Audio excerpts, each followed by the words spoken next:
Hello, my name is Nurse Hattie, and today I'm going to review my 6 products that I sell in the market today.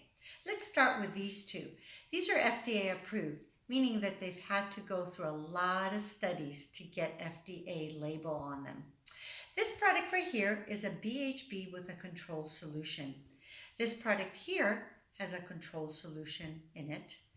Here, this is the popular 150 count, and right here, it's the family size 250 count. We're going to test our strips.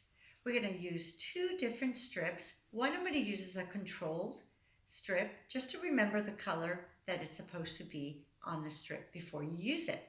The other one, I'm going to dip into the urine sample. Now you can take this into a urine cup or a running stream. Either way is fine. Let's look at the color chart.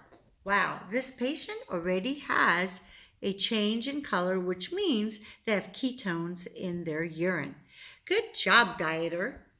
Okay, well, if you need or have any questions for me, you can always email me at hattie@nursehattie.com.